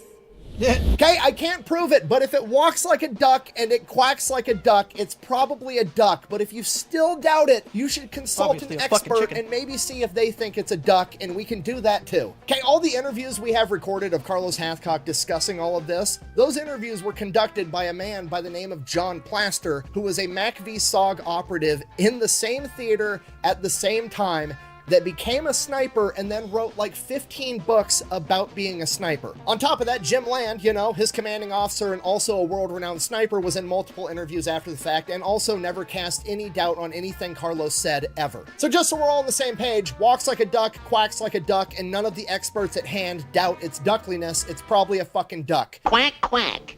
Shoot the duck! Shoot the duck! He shot the duck. I'm sorry, I'm getting sidetracked and angry. Anyways, so Carlos is back at Hill 55. Basically, at this point, he's got a couple more days of duty, and then it's time for him to pack his shit up and go back home to America. He's home for about a year, and then he gets sent back to Vietnam again in 1969. Now, over the last couple of years, and in part due to Carlos Hathcock himself, being a scout sniper has become much more well-known and much more respected. Because of that, the Marine Corps is actually starting to get scout sniper equipment, and Carlos isn't going to have to do his second deployment with a civilian hunting rifle. He gets issued a Remington 700, chambered in .308, racks up a couple more confirmed kills, bringing his total to 93 confirmed by that ridiculous confirmation criteria, with somewhere between 300 and 400 probables. Then one day he gets ready to go out on a mission, does his favorite strategy of linking up with an infantry unit, and then as they move along, at some point he's going to peel off and go do his own thing. And on this particular occasion, he hops inside of an Amtrak because they were mechanized. They're going along, it's an ordinary day, they're bullshitting inside the Amtrak, you know, just doing what guys do, and then all of a sudden, the Amtrak drove over a mine and blew up, and the entire thing is now going up in flames. Carlos is literally on fire, and the other 7 Marines are worse off than him as he starts dragging them outside of this flaming Amtrak one at a time. He gets all 7 of them out, gets himself out, collapses, still on fire, and then a Navy corpsman from one of the other Amtraks runs out, and I don't know how, but they said that he used water from either a puddle or a nearby pond to put Carlos out. Carlos is burnt to a crisp. They medevac him out of there. He goes through the whole medical system, makes his way back to Brookfield Medical Center. From there, he has to get skin grafts using his skin, whatever's left of it, other people's skin, animal skin. Because of the water they used to put the fire out, he ends up getting this weird fungal infection that he's got to battle. And then he ends up getting a bunch of different types of staph infections. Then he ends up getting pneumonia. And by the time he fights all these infections, tries to heal from his burns, he's down to 97 pounds. He's in the hospital at Brookfield Medical Center from September of 1969 until January of 1970, and on January 5th, he walks out and returns to active duty. From there, he went on to continue to build and instruct the Marine Corps Scout Sniper program. That expanded into law enforcement and other branches of the U.S. military. He helped create what we know today as modern sniping. Health-wise, he never fully recovered. He was always wearing white cotton undergarments, a long-sleeve shirt, and long-sleeve pants because his grafted skin was so sensitive that the military uniform would actually chafe it and cause it to bleed. Despite that, he still continued to train the next generation of snipers until in 1975 when he was diagnosed with multiple sclerosis. And again, despite that, he managed to hang on for 4 more years of active duty, continuing to be an instructor. After his retirement in 1979, he became a contractor consulting for the U.S. military and law enforcement agencies for sniping, obviously. He also, at this point in time, picked up a new hobby of going shark fishing because why the fuck he's not? Carlos Hathcock, that's why. Then in the 1980s, somebody writes a book about him called Marine Sniper, 93 Confirmed Kills. This book is incredibly popular. Carlos goes from being a legend inside of the Marine Corps and the US military to being probably the most famous and well-known sniper in the world. And at this point, people start asking questions like, well, why doesn't this guy have like a bunch of high-ranking medals or the Medal of Honor? Like, why he seems like he's been underappreciated for what he's done. So Jim Land, his commanding officer, and a bunch of other people came out of the woodwork to testify to these award committees that Carlos should should be getting the Medal of Honor for all the incredible things that he's done. The problem is he was in an experimental unit and they were busy. Nobody was trying to get awards at the time. They were trying to do a job, so there wasn't a ton of documentation. And the other issue, in my opinion, he may or may not have been unknowingly doing operations for Mac v SOG, which at this point in time is still super top secret and the government hasn't admitted even exists yet. And you see this a lot from people from that era not getting the awards that they actually earned because they were a place that the government said they weren't when they earned that award. You have war heroes like Roy Benavidez who earned the Medal of Honor and didn't get it until 15 years after the fact because he was in camp. Yeah, this is one of those situations where it's like we've been retroactively awarding heroes properly even as far back as World War II.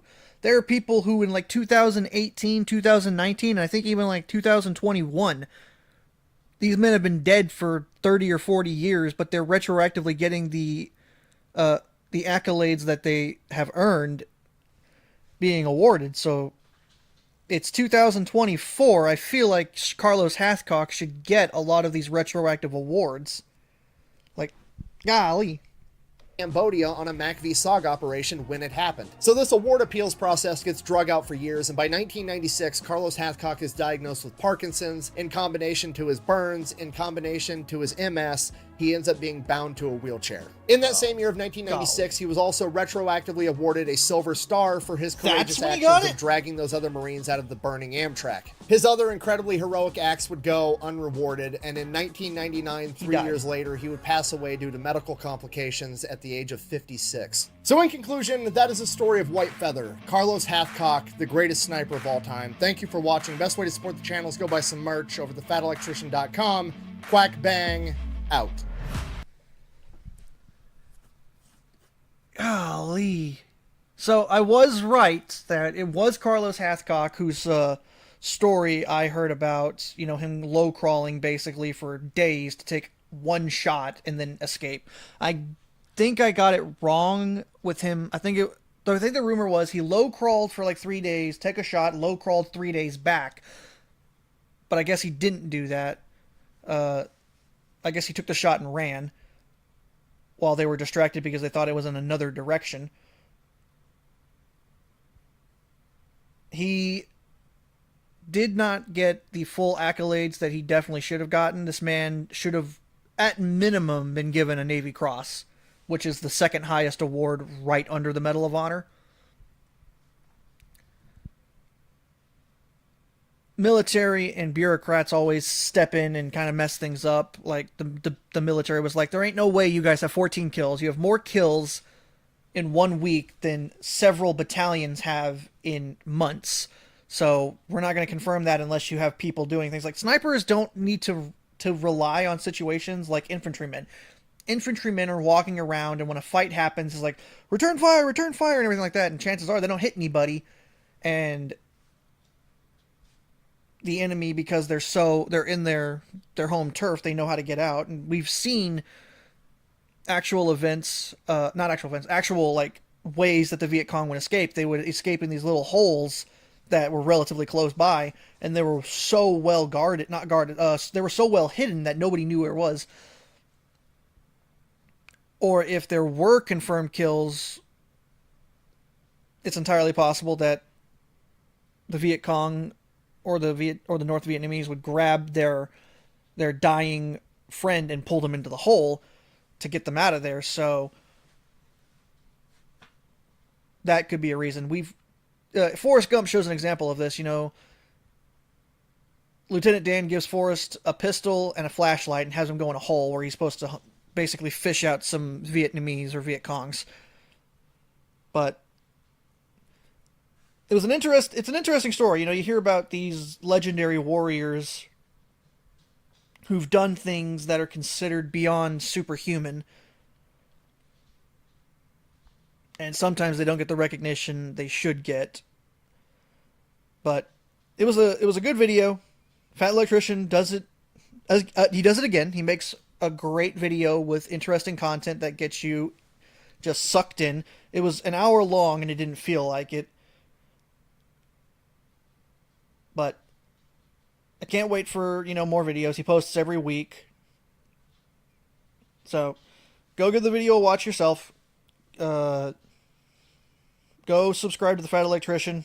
I mean, he's already got 1 million, but still, give him some support. And that's going to do it for this stream.